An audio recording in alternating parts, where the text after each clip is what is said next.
가지급금이 아닌 경우가 있습니다. 가지급금이 아닌 경우가 있는데, 직원들한테 한 달 급여 정도의 가부를 해주거나 학자금, 대여금, 경조사비, 대여액.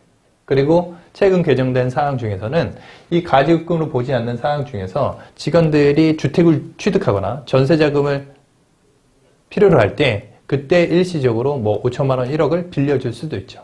그럼 법인 입장에서는 가지급금이죠. 인정이자 처리를 해야 되죠. 하지만은 이러한 가지급금의 그 불이익을 주지 않는 사항으로 개정을 했습니다. 결국 가지급금이 아닌 경우 학자금을 빌려준다든지 또는 경조사비를 결혼을 하는데 자녀 결혼을 하는데 뭐 2천만 원을 회사에서 임시로 빌려줄 수도 있죠. 그 다음에 귀속불명, 대표자 상해처분, 소득세 대납액, 이건 뭐 기타 사유출, 세무조정 사항이고요.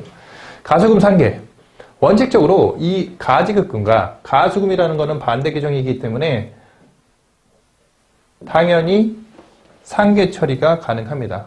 원칙적으로.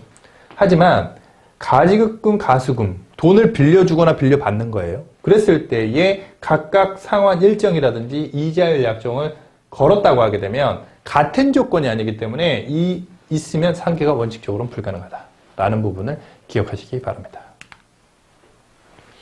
방금 말씀드린 중소기업 근로자 주택 구입, 대여금 등에 대한 지원이 있는데요. 업무무관 가지급금에서 제외되는 금액이 있는데 제외 대상에서 확대됐습니다. 기존에 있었던 사항에서 중소기업의 근로자에 대해서 주택 구입, 전세자금 대여액에 대해서는 가지급금으로 보지 않겠다. 개정 이유는 근로자의 주택 구입, 전세자금을 대여하는 중소기업을 지원을 해야죠. 근로자들 복지를 좋게 해준 것이기 때문에 해당 대여액을 업무무관 가지급금에서 제외를 한다. 2020년 1월 1일 이후 개시하는 사업연도부터 적용이 됩니다. 자, 가지급금과 가수금의 상계인데요. 조세심판 사례가 있습니다. 상계를 했는데 이 사례는 조금 특이한 사례입니다. 매출을 누락했어요. 이미 사유유출로 유출이 됐어요. 대표가 들고 나갔죠? 매출을 신고 안 했어. 따로 현찰로 받았어, 법인 대표가. 그래서 대표가 들고 나갔어, 사유유출로. 그러면은 대표이사에게 이미 넘어간 거예요. 소득처분 끝. 대표이사 가져갔어요. 그렇기 때문에 대표이사 상여자. 조세심판을 걸었죠.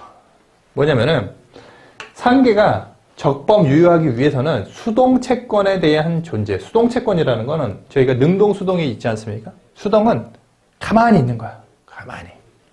그러한 채권이 있어야 돼요. 가수금이라는 거는 이제 채무죠. 채권의 존재와 상계의 의사표시가 있어야지 상계의 요건을 갖춘 것으로 본다라는 거죠. 어쨌든 동일인에 대해서 채권과 채무가 있으면 당연히 상식적으로 받을 돈, 그 다음에 줄 돈이기 때문에 똔똔 칠 수 있다고 생각을 하겠지만은 이러한 매출 누락의 경우에는 이미 그 상계를 치기 전에 벌써 대표자가 갖고 나갔다는 거죠. 소득처분이 끝났다는 거죠. 그래서 대표이사에게 귀속된 것으로 보아갖고 상계가 안 된다라는 규정입니다.